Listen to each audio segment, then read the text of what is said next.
Good morning, everybody. Welcome back to the studio. Today is Cantaloupe Day, so talking about melons. We'll look at watermelons too a little bit before you go. So let's go to the table and see what we can find out today. All right, so here's our subject. When you do a subject like this, it's always a good idea to make it slightly off center, so you're not looking just at the side of the cantaloupe, you're looking at the rind as well. It gives a little more interest and it gives a little more action on the side here too. And some more things to learn about how to paint the rind of the watermelon. So when you're arranging still life objects, think about that. It's less interesting to have it flat on, sideways on, and more interesting to have a three-quarter view quite often. So that's one thing to remember. And this is what we're painting today.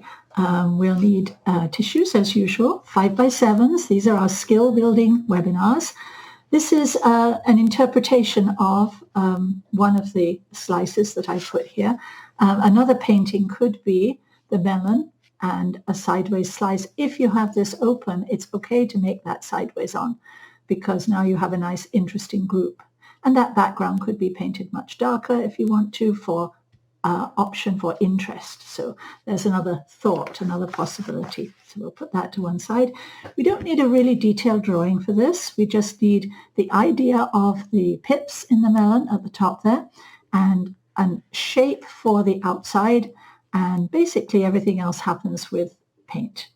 And the less information you have in your drawing in general in watercolor, the more free and loose you can be with the painting of it.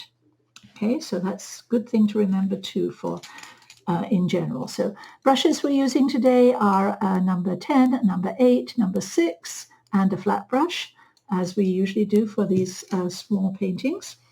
And I just want to share with you from my journal before we start today. You can take a little screenshot of this if you want to. The possibility of painting a watermelon slice as an interesting subject.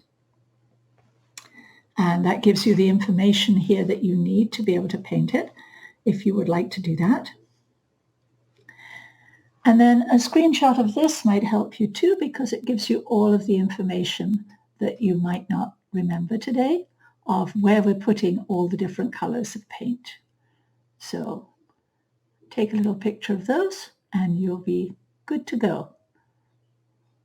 So each time you cut a watermelon or a cantaloupe or any of those melons, you're going to find that you have different shapes. And so the shape that you have in the photograph is not exactly the shape that I painted initially, and it won't be exactly the same as the shape that we paint today. It could be close if you want to, but we're not thinking about doing botanical studies of this. We're thinking about making an interesting painting. And so we won't necessarily follow all of the different exact shapes that we see in there. And I didn't put those into the drawing. I put into the drawing just a very simple outline of some of those shapes. If you want to pull this down just a little bit on one side and a little bit more on the other side for interest, then feel free to do that. And we can add in a few more little goodies in there. All right? So that's your possibilities if you want to. So a really loose drawing that just gives you the outline is the way to go. Let's take a look at the colors we're using today, and we'll go over to the palette and find out what we need for this. Okay, so we're going to need raw sienna to start with, and that's a good color to use particularly for the rind on this melon. Raw sienna right here. We're going to use permanent rose. I'll put that one over here. That's the pinkish red, the red that leans towards purple. We're going to use cadmium red, and that's the other primary red, and that one leans towards orange. Okay, so get used to your colors, and the way that they lean helps you when you're color mixing, helps you to know what will happen when you mix colors together. Okay, so another color that we need in here is cadmium yellow, and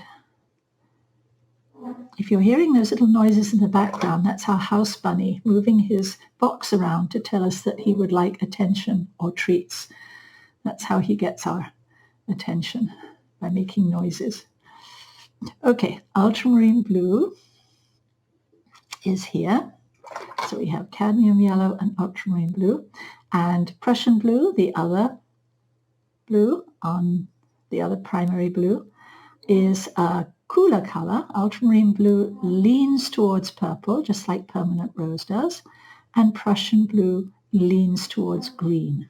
Okay, so we're using actually all of the primaries today, and we need another little space here for Hansa yellow. I'll just put it up there. Hansa yellow is going to be right here. Okay, so we're going to do a lot of color mixing today across the color wheel so that you can see how that works. So we have raw sienna, permanent rose, cadmium red, cadmium yellow, ultramarine blue, Prussian blue, and Hansa yellow. Almost all of the colors, 2, 4, 6, we have 7. The only color we're missing is burnt sienna from the basic 8 palette. So 8 color palette. And we use a lot of colors when we're painting something like this. So we're going to look first of all at what we need to paint initially. And just like everything else in watercolor, we paint in layers, usually starting from light, working towards dark.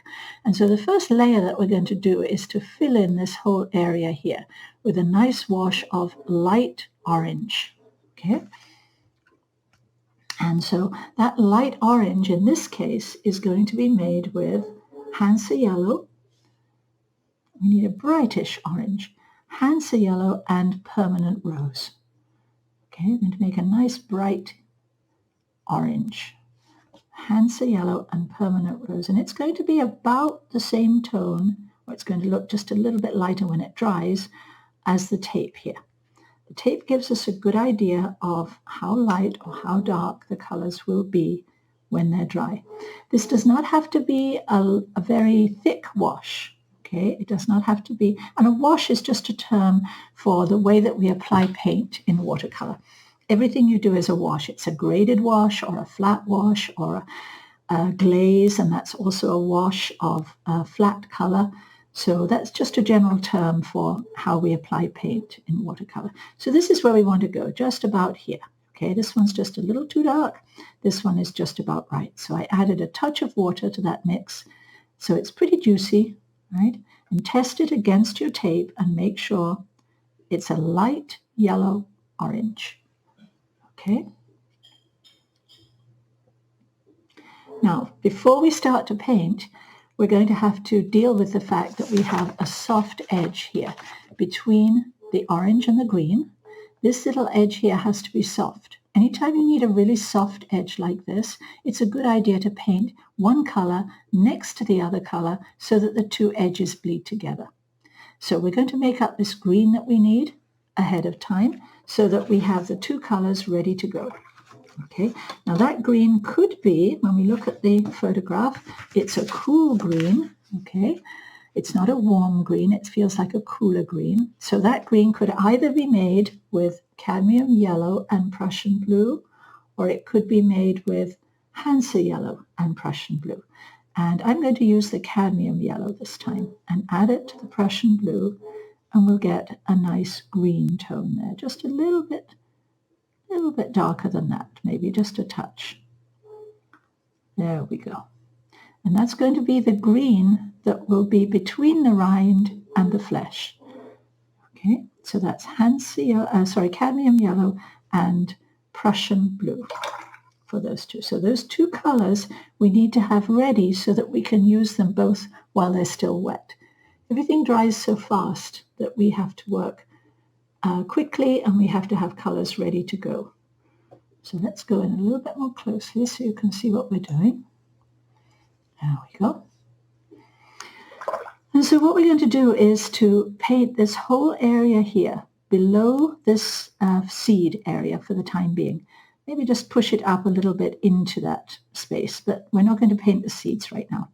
So it might be easier if we turn that upside down so that we can paint to the edge like this, and we can come back and add a little color in here. It's really the edge that's important because that's where we need that soft transition between orange and green. And so I'm going to work in little sections here. I'm going to make this top area first. Please watch first and then paint afterwards. Okay, so I'm going to make this top area pretty light, bring it right up to the top here, bring it into the edge. And before I go too far, before it dries, I'm going to just drop in a little bit of that green. Now what you could do is have a second brush, your number 6 brush, and have the green on that brush. That might be the easiest way to do it. Let me show you how to do that. So that you can use one brush and then the other one right away. So we're going to follow this around, just a little bit too much paint there. There we go. Now we've got it.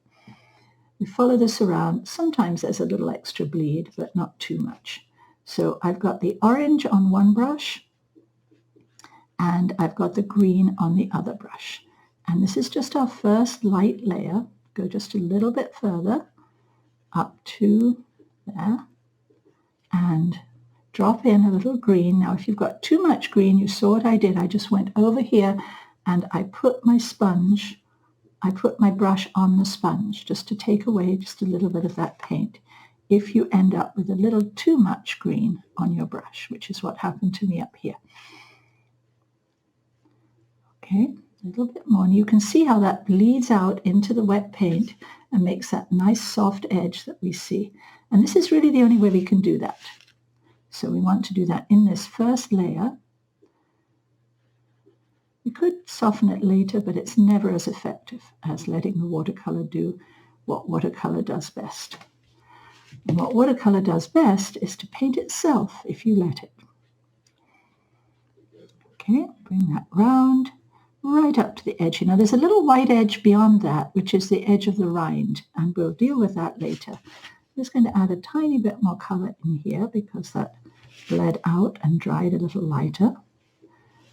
Okay, and I'll turn it the right way up, and now you can see what we just did here. We made that nice soft edge. Just add a little bit more while it's still drying. Pull it out just a wee bit. There we go. And make sure before we leave it that it looks the way we want it to be. And sometimes that green bleeds out a little more in some places and a little less in other places. Okay, how much water and how much paint is something that you'll learn along the way as you work. We'll just make sure we've got that edge covered. And now we're good to go on that first step. Okay, now it's your turn. I'm going to sit back and wait for you to do that. You can give me a little heads up when you're ready. The colors that you used again were Prussian blue and cadmium yellow for the green. Okay, not too strong. And let me just show you how that looks next to the tape so you know how strong that is. Right about there. It's not too dark. It's just a little bit lighter than the tape. Okay, let's make it just a tiny bit darker than that. That's just a bit too dark. Go just a little bit lighter. There we go. I ran out of paint, so we're just making it again. That's about where you want to go, that sort of tone. Okay, so we used cadmium yellow and Prussian blue for this one. We used permanent rose and Hansa yellow for the first layer of orange. Number 6 brush for the green, number 8 brush for the orange. Okay, I'm going to move back to the palette so you can see the colors that we will need to paint this rind that we're seeing here. Okay, it has texture, it has a lot of texture, and texture is just about light and dark, so that's not too difficult to worry about. The colors that we're going to need are the same colors that we used first of all in the orange. Okay, permanent rose and Hansa yellow to start with. We'll make another orange, a yellow orange, and we'll just put that on the side here. About the same color, it's just a little bit more yellow than that one. And we'll also need Hansa yellow this time and Prussian blue. So instead of using cadmium yellow, we want a brighter yellow for the rind. And so I'm going to use just a little bit of Hansa yellow here. I'm going to do it on the corner here because we don't need a whole lot of paint, and Prussian blue. And that's going to give us a much brighter color. That's just a little bit too dark, so we'll add just a touch more yellow And take a look at that. And that looks about right for the rind. Okay? So we don't need a huge amount of this, just a small amount. And I might just cool that down a tiny bit more. That makes it a little darker, so I have to add a bit more water to the mix. And now that's something a little cooler. Now we've got kind of a combination of those two, so I'll add just a little bit more yellow on this side. So we've got a little variety of green going on there. And when I'm mixing on the flat palette, I normally just pull away an edge if I want to change the color instead of mixing the whole puddle. So I've just got a little yellow edge here and I've got more of a blue edge down there. So somewhere along the lines of this green will be fine. And now we're going to take this, a number 8 brush for this one, and we're going to put in just a little of the green to start with. And I'm going to use sort of a dry brush effect. So I'm pulling the color down loosely. Now dry brush, if you haven't done it before, is using the side of the brush. You can see my brush here is a little worn on the side because that's how I use it most of the time, is to use the side of your brush instead of the point of the brush. Okay, so you're using just the edge of the brush like this. And so I'm going to do that and bring this color down and leave some white areas showing. So we'll get a little green in there to start with. Leave a little whitish, lightish area showing on the side. And that gives us a beginning of that texture that we're looking for. And this front edge ultimately will be light. So this little tiny edge all the way around will have just a little bit of tone on it, but it'll be lighter. Okay, once you've got that green in, now we're going to use the orange that you mixed up, the same orange that you have for this, and take a little of that, and we're going to dry brush in a few places next to the green. Okay, I'm going to lighten that up just a touch because it's just a little bit dark. And just check it again. There we go, that's better. Just a little bit lighter, and we're going to put a little dry brush in here in just a few places to indicate some of that texture and tone. Now we have another layer to put on this afterwards. This is just the first one. So this is where we're going right now. I'm trying to get a little bit of light in there. And so this gives us the background that we need. Okay, so we can let that dry down as soon as you finish that.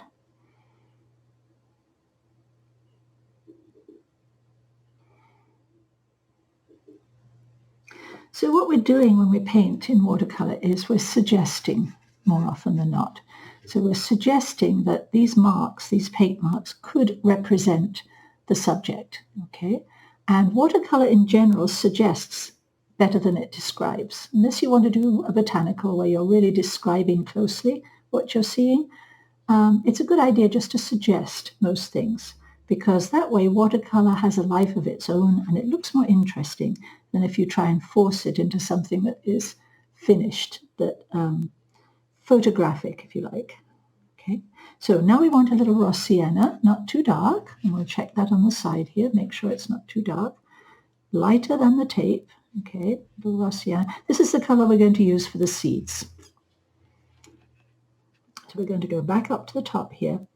And we'd like to leave a little bit of white in a few places on these seeds to give them a shine and make them look a little wetter. And so we're going to put in some of this color, but leave just a little white edge on some of these. Not on all of them, but just on some of them. And we can start by painting the seeds that we see down here with just a little raw sienna. And we'll come back and work on those a bit more later. Leave just a few little lights within the colors. if you save whites, you can always go back and paint them down afterwards. If you don't save them, it's really hard to bring them back. So looking at the light source is coming from this direction. There's a shadow through here, more of a shadow through here on this side. And so we're thinking about painting these little seeds so that the back side has color and the front side has just a little bit of light. So we're just going to add a little color to some of these seeds. This is just the beginning.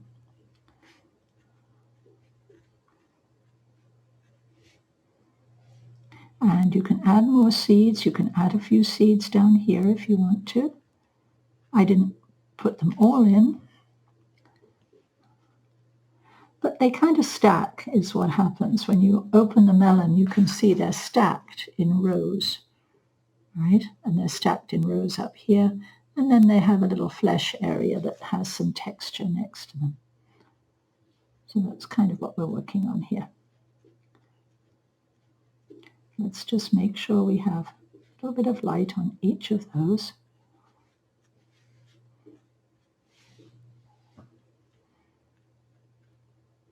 And there'll be some darker ones down here in the shadow area. That should do for now. Okay, so this is really an orange tone, and the orange tone that we have right now isn't quite deep enough to capture this real orange feel. And you notice it's a little darker here and a little bit lighter there because of the light source, right? So we're going to make sure that happens on our painting too. So now we're going to go in and start adding in some of these details that we see in here. And for this, we're going to be using cadmium yellow. We're going to be using both, actually, both the Hansa yellow and the permanent rose, slightly pinker, just a little bit more red in the mix this time, and cadmium yellow and cadmium red for a really nice, strong orange. Okay, so we've got two there. That's just a little bit bright. Let's have a bit more yellow in there. There we go. So we have two orange tones. We have this one, which is the cadmium color that covers a little more clearly, and this one, which is the permanent rose. So it's cadmium red, cadmium yellow, and permanent rose and Hansa yellow. We're going to vary those just a little bit as we go. We'll start off with the more transparent one, which is permanent rose and Hansa yellow. And we'll put just a little bit of information in here. And that gives us these darker tones that we're seeing here. And as we put this information in, we can leave just a little bit of the light color showing in this area, this little textured area. So we can leave a little bit of that light color showing by painting around it like that. Okay? And that gives us just a small amount of texture there. And that doesn't have to happen everywhere. It can just be in a couple of places. And this is just a little bit more linear. And up here, just a touch more of that texture. Okay, now I'm going to soften the edge here on the outside and soften the edge just a little bit here too. And so far I've just used the permanent rose. So go ahead and do that, and then we'll come back and we'll add some more color in the front here.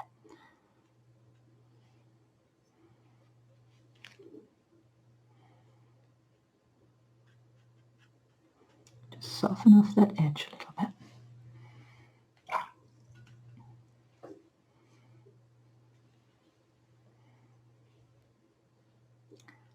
Take that up into the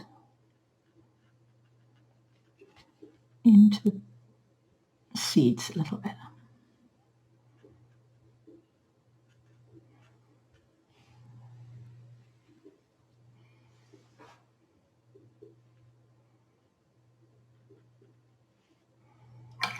Okay, don't forget to soften the edge when you've finished.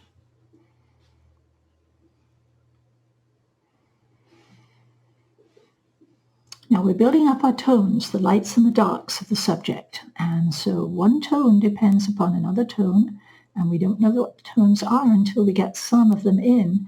Then we know how dark we can go on this. Okay, every time we paint, we move towards a little darker. Just going to mix up just a little bit more of that permanent rose mix, so we have it ready to go.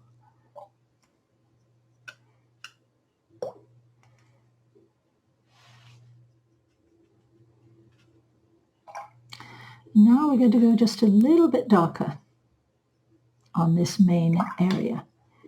I'm going to start with the permanent rose mix on this side, okay, and bring that color down just a little bit so that we get more interest in the color and it becomes just a bit darker. And later on, we'll be adding in a glaze. Let's try and keep this top edge light because the top edge is more transparent. So we want to make sure we honor that too. A little bit more color in here, and I'm just going to use a damp brush to pull it out. Now, if you paint this again, you probably could get to this stage in the very first layer so that you have just a bit more color. However, that won't give you any texture on here. And so the reason we're doing it in multiple layers is to achieve that feeling of texture on the surface. Okay, and now I'm going to go in with the cadmium orange, which is just a little bit more opaque. I'm going to push this just a little bit more, this idea of the red in there. And I'm going to soften the edge as I go. And it's going to dry down to a red-orange. Just a little bit more in this area. Just a wee bit darker.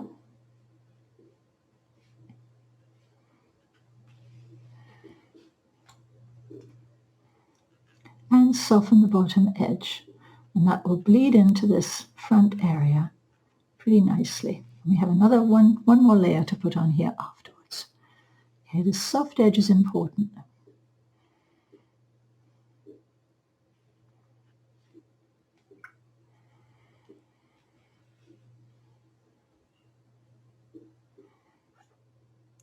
And now while that dries down, we're going to work a little bit more on the outside.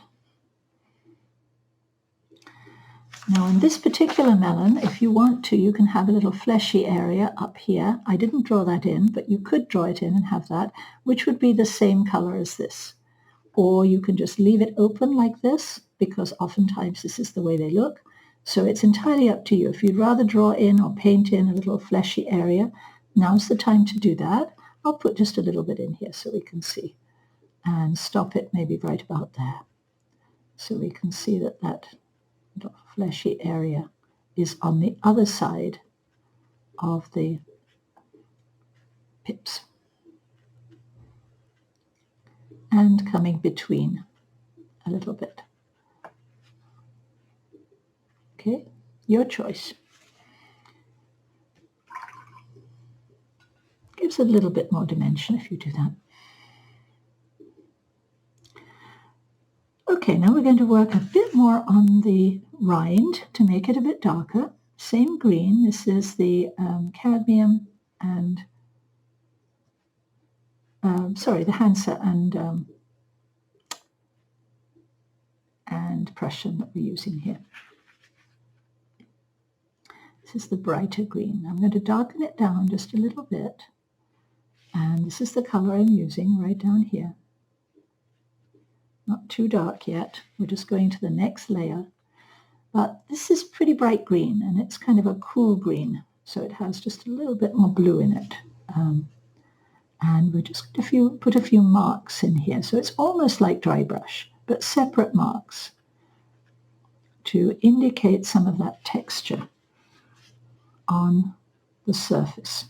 Okay, so I'm painting down in the direction that I see those marks go, and I'm just putting just another layer on, leaving this open, and this will get a little darker later.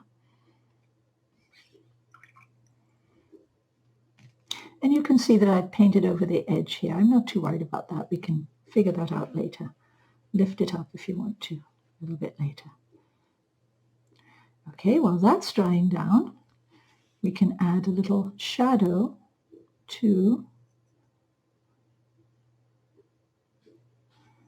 with a darker orange to our seeds down here. Just a little bit of a darker shadow.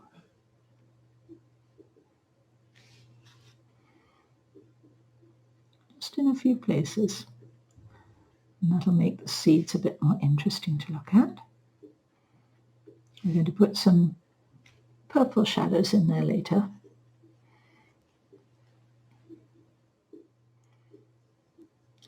Okay, and now we're going to make something that's just a touch darker, and we're going to darken it with a color that's kind of on the other side of the color wheel. So let's go back here.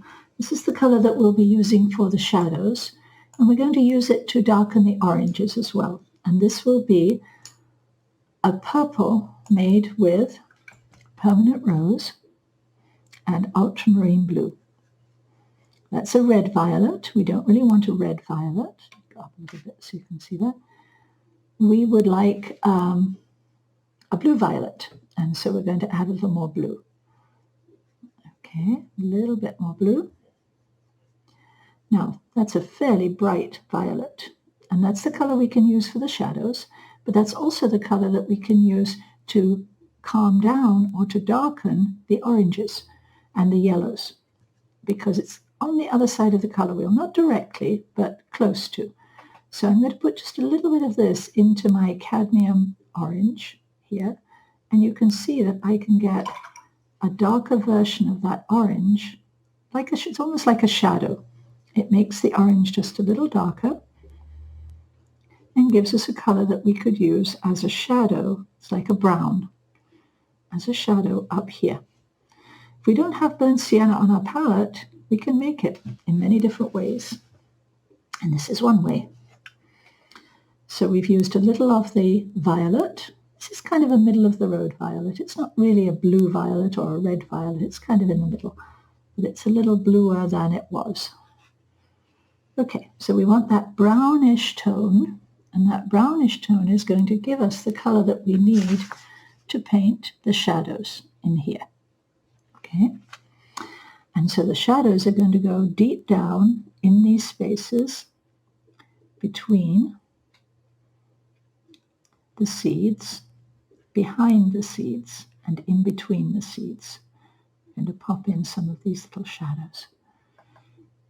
Some of them are just open areas where the seeds fell out, and some of them are little tiny suggestions of a bit more of that surface detail. Mostly on the back side and between the seeds is where I'm painting this.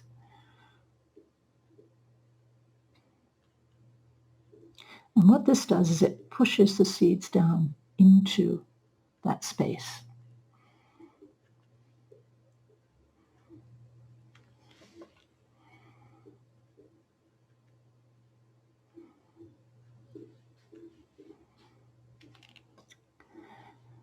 So I'm being a little looser over here where the seeds are stacked and just doing lines rather than shapes, just to give a suggestion of more seeds in here.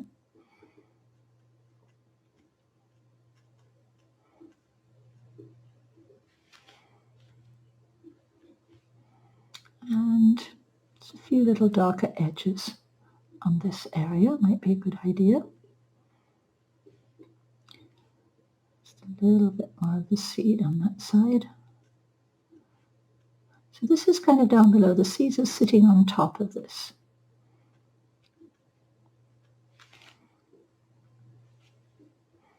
And this is where watercolor does what watercolor does best, and that is suggest. Okay, I'm not describing these, I'm suggesting, and all of a sudden now, because we put a dark in, they're beginning to look dimensional. And so that's because we used a dark and because the tones are working nicely. Okay, so that's probably going to be okay. Don't need to do too much of that now.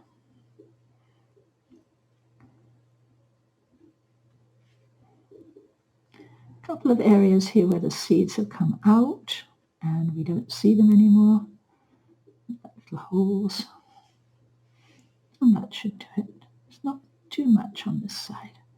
Just a little bit more perhaps up there. Okay. So we've just suggested a mess of seeds without really painting them too strongly. So mostly because it's light against dark. And that's really the key to painting in general. Understanding where the light is, understanding where the dark is, and getting them in the right place. Everything else is really not as important. Okay, now there is just a little bit of a darker feel on the outside edge of this, so I'm just going to add that in with the orange. Just a tiny little edge that's darker where we added that extra flesh. So we need the top edge of that to just feel a little darker. So I'm just using the orange for that.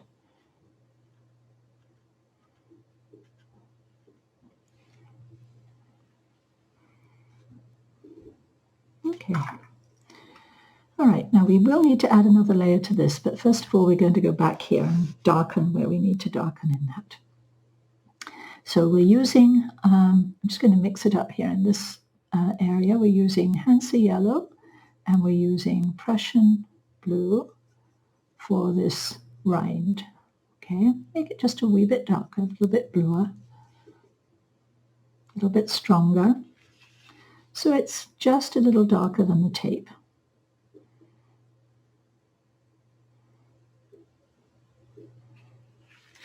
And I'm going to turn this sideways, hopefully not at my hand where I've already painted.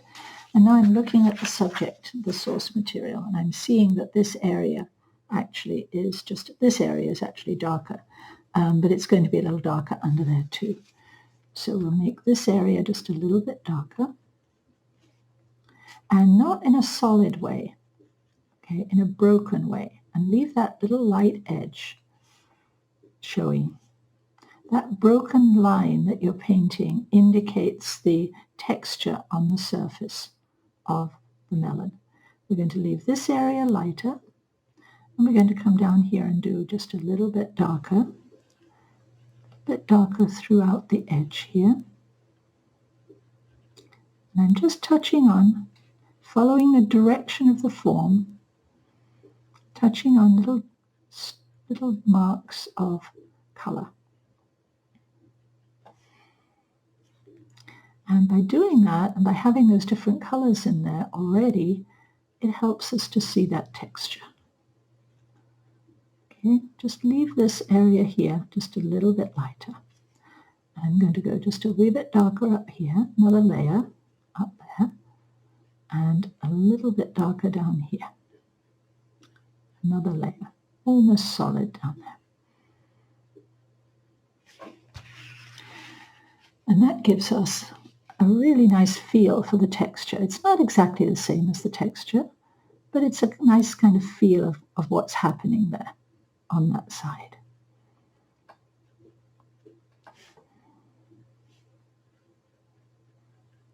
Just a wee bit darker as we come down to the bottom, and a little bit darker at the top.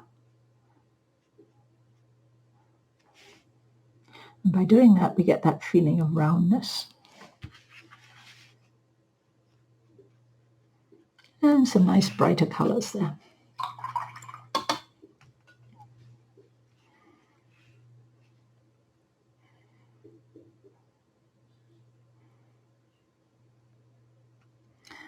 Okay, now we're going to use a little raw sienna after you've done that on this white edge, because it's not white, but it's not really dark either.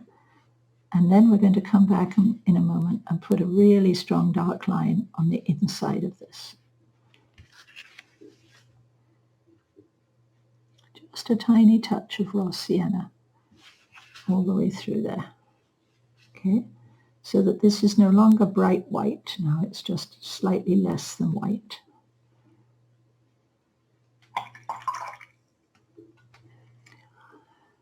And while that's drying down, we're going to see if maybe we need to lose some of the highlights on the pips here, and possibly paint them down just a little bit more so the whites aren't too white. Just another little layer. We need a few little whites, but we don't need too many. Okay, that one, just a touch white, and just a little bit more there. There we go. So just a few touches to lose some of those white areas. And that's just the orange that I'm using, that we used for this area here.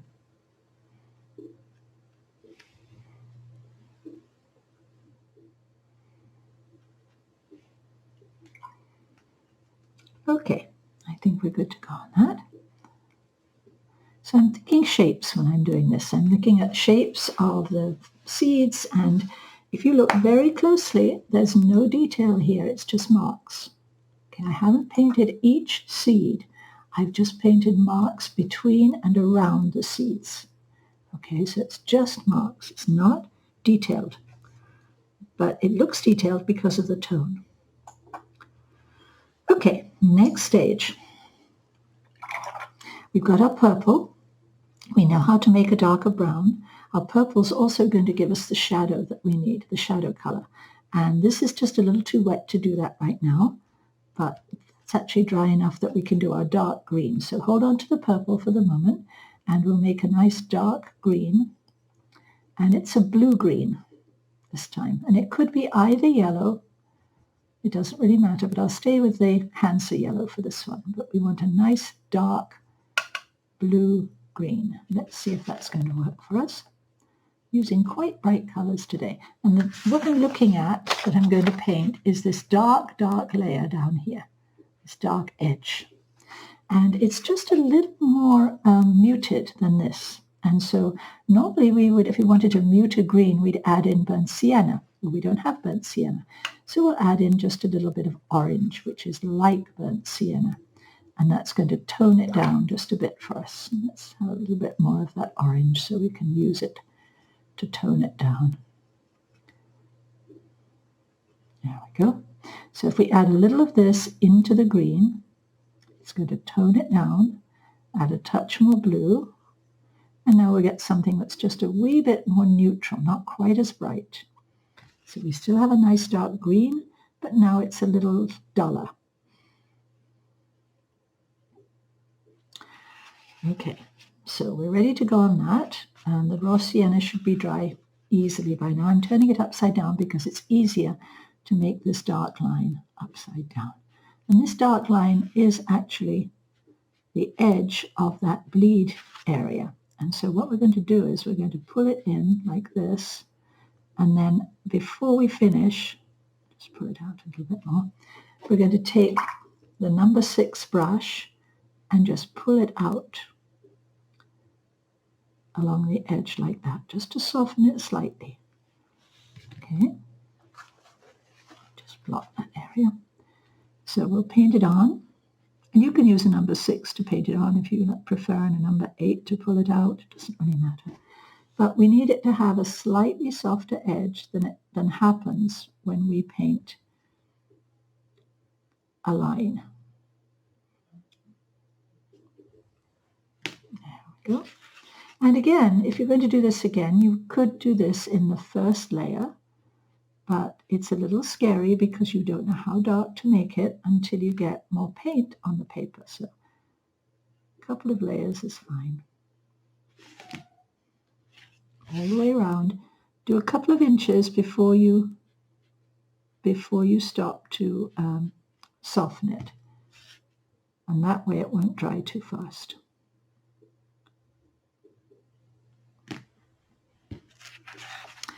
And way back to the top again.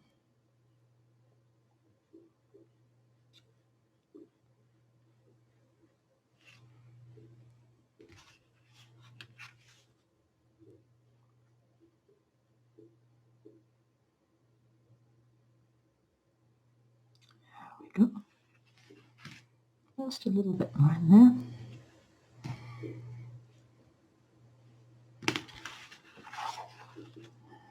And now we have much more of that feel of how this works.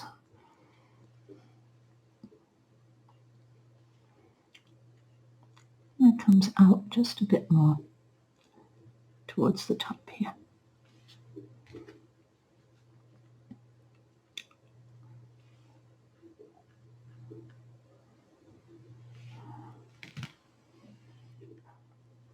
Okay, now we're going to let that dry down while we work on the little seeds on the ground. And then we're going to come back and put some more color on here and a cast shadow. And the final details on the seeds.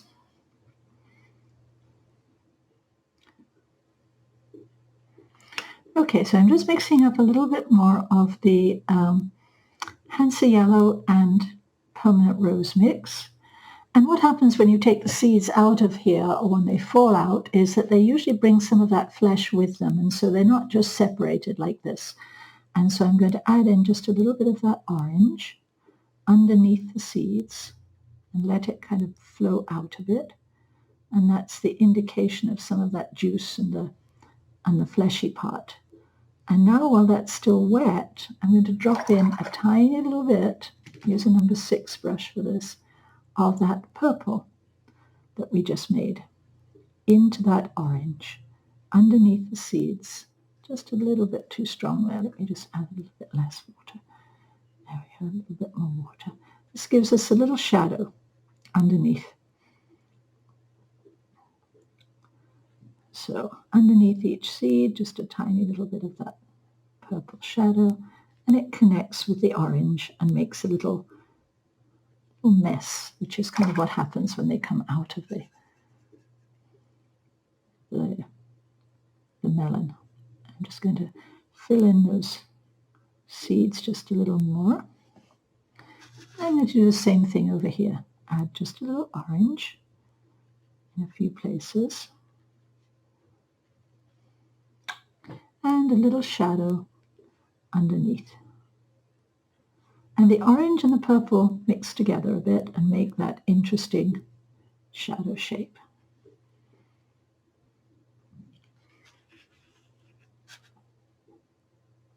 Technically the shadow's on the back side, but it's not as important in this little area to worry too much about that.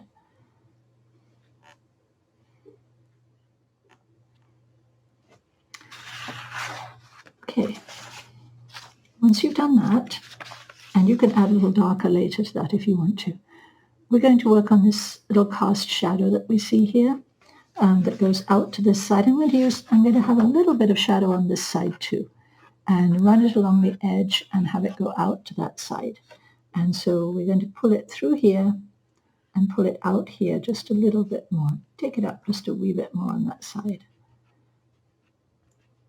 as we go. And this will be our purple color, and we need to test it. It's going to be just either the same tone as the tape or just a little darker than the tape. Okay? So this is the purple that we made with the Permanent Rose, Ultramarine Blue, and a little orange to calm it down.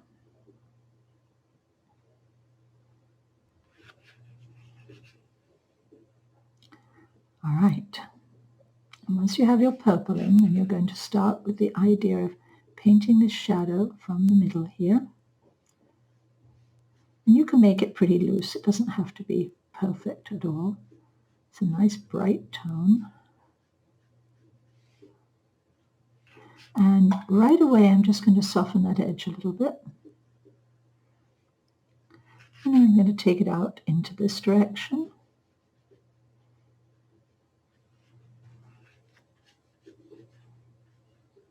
Just a little more. Let it fade off to nothing out here. And if you want to, you can take just a little bit over in this direction too, just a small amount.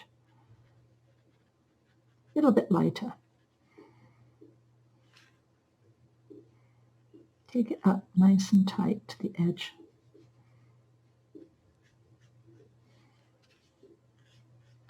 And let it fade out.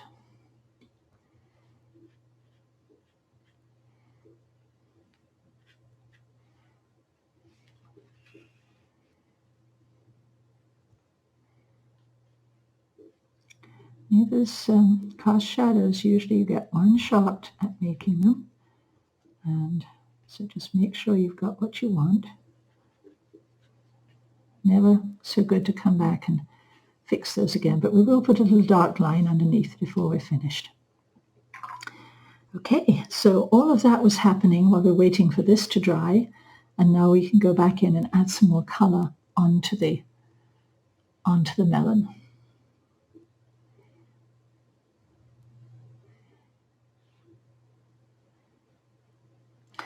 Okay, now for the rest of the side of the watermelon, we're going to add in some glazes of color to bring up the richness of that color of the flesh. And so I'm going to use cadmium red and cadmium yellow for an orange.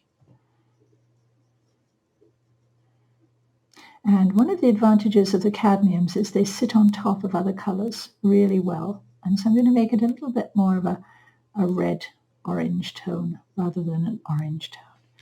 We'll check that over here, and it looks kind of like that. So it gives us a little more interest in the color. Just a little bit more water so it's not quite so dark. And then we'll have a pinker version of the Hansa yellow and permanent rose mix too. So we're beefing up the color just a little bit with something a bit warmer. This one's a little more transparent, that one's just a little more opaque. And both of them together give us different effects on the paper. So we know that this side's going to be a bit darker overall, so we could start with the idea of the cadmium on here. And we're going to use a glaze, right? So we've got the two oranges, the permanent rose and Hansa, cadmium and cadmium yellow, cadmium red, cadmium yellow. And we're going to use a little glaze, and it's almost like a dry brush. So I'm just going to put a little bit of that color on here and see if that color is dark enough. Yes, that seems to be about right. Looks a little darker than it is going to dry. Leave the top part light because that should look a little more transparent. You can add a little of the other orange up here, the brighter orange, as we come up here, the permanent rose. But leave that top edge nice and transparent there. So just a little bit of that cadmium color in there. And then I'm going to use the other color on the other side here, just a touch.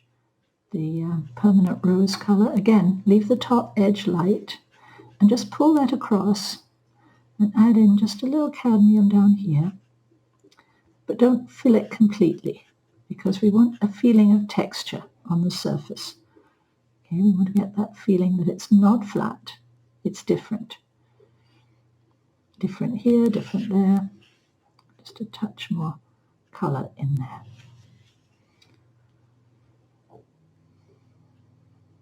Now all of these, you know, dry lighter. So once we get a little more color in, we might need to put some more shadows in the top part here. Pretty dark in some places where you look at the shadows here. Or we might need to change this now and darken it just a wee bit. So let's make a few adjustments if necessary. And let me just clean that out again. I've got some green in there. I'm going to make some more of the Hansa yellow mix. Okay, for these adjustments. Tiny bit of purple in there to make a shadow color. It needs to go just a little darker than that. And just a little bit more of the purple. There we go. So we made up a mixture here that has a little purple in it. It's a slightly darker tone than the tone we used before in here. And there might be just a few places where you want to darken the area. Okay, so looking at this area here, you might want to put a little bit of a darker tone. It's not much darker, it's just a little bit, but it's a little bit more solid. And possibly 3 or 4 of these could have a darker edge just to accent them a bit more. So we're popping out just a few little selected areas by darkening the edges just a bit. And these little guys could have a little dark on the outside edge to make them look deeper.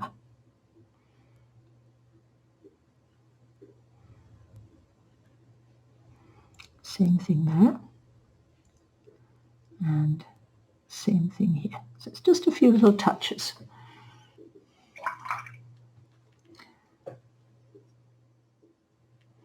I'm going to use the cadmium orange for just a little bit more information here and a little bit more color, just to make it more interesting because it's brighter. Give it a little brighter color.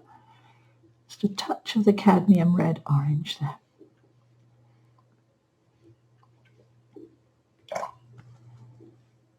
And just soften it down a wee bit.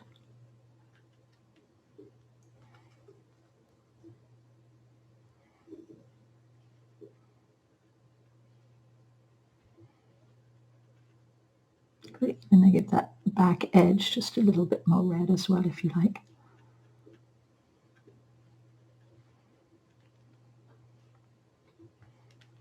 Be sure to leave all of this pretty loose. When I soften it down, I'm just leaving it loose because that's kind of how it appears on the surface. It doesn't appear to be particularly tight.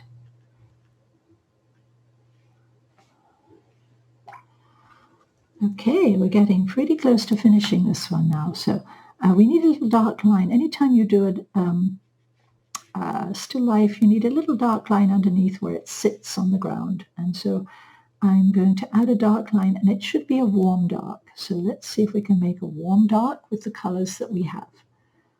Okay, normally I would go to burnt sienna, but we don't have burnt sienna. So I'm going to go to permanent rose and Hansa to make an orange. And then I'm going to darken it with a little bit of my purple. And since I've run out of purple, I have to make more. So here's the purple. And now I'm going to put a little of that into here and get a nice dark, warm line. Okay, that we can use underneath. So it's a dark, dark tone. Okay, I'm going to use this just underneath the edge here, the area that's sitting right on the table.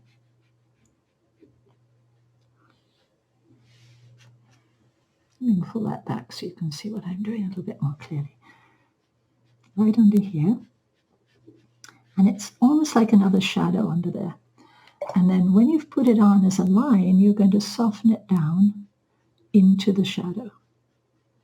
And what it does is it connects the object with the table. And it's a very important part of a still life, is to have this connecting line. We can go just a little further and pull it out as a little bit more shadow there.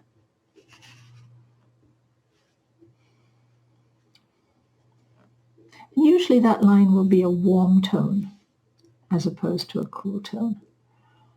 Just pull it back a little bit there. And that forces it down. Now you could use some of that shadow here too, underneath a couple of these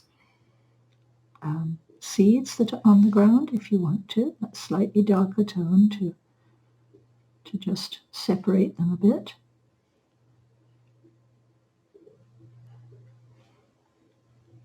And we'll soften it off. Same idea.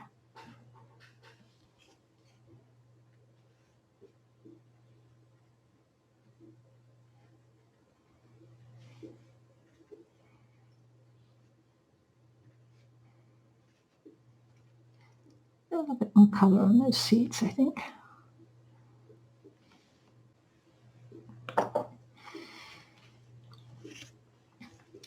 Now you want to make sure that when you've done that, that this light edge that you have here is not reading too light. Okay, the screen tends to pick up the lights and exaggerate them.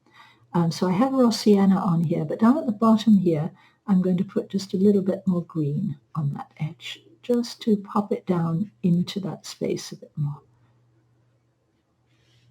Just a little of the light green.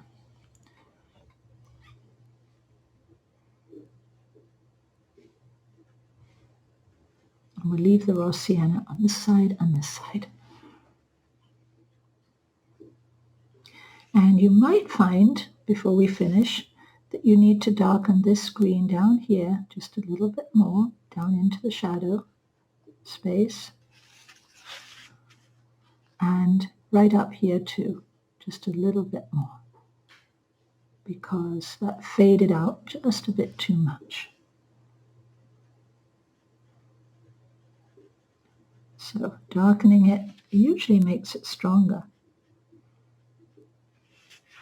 a stronger dimension.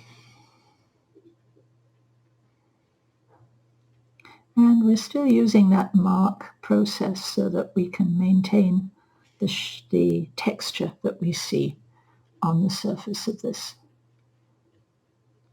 object. Okay? So we made these look deep by putting just a little shadow on the inside of them, and those are spaces where and here too, where the seeds fell out, right? And we made the seeds look dimensional by putting shadows on the back side of them.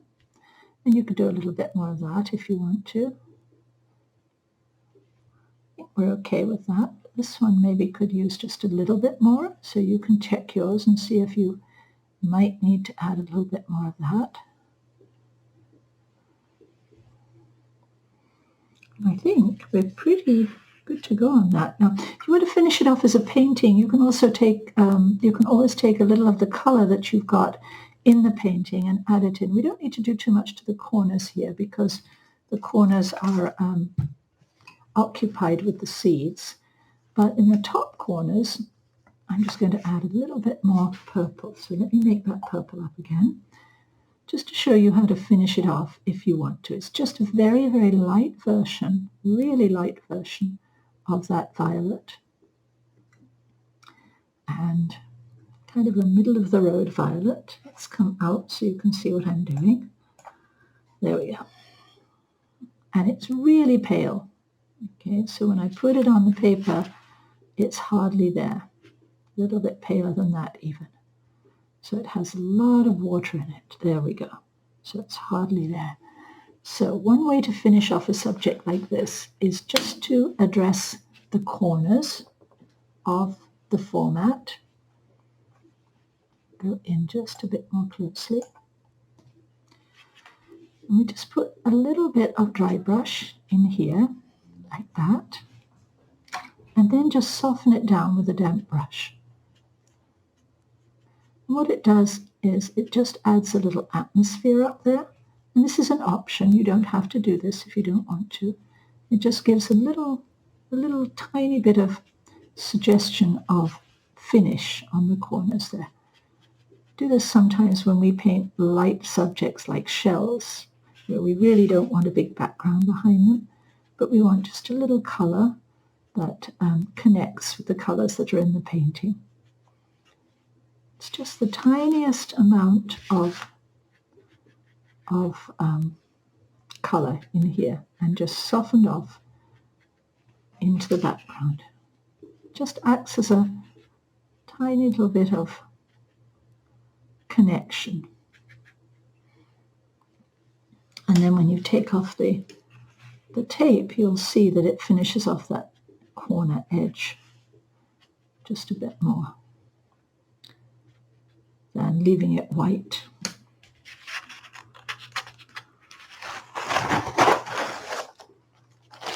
So that's the effect we get. And that's an option. You don't have to do that. But it's a good way of finishing off a painting where you really don't want to go white all the way to the edge. You'd like to have just a little something happening to feel like atmosphere. Okay? And when you put the mat on that, let's get the mat from here.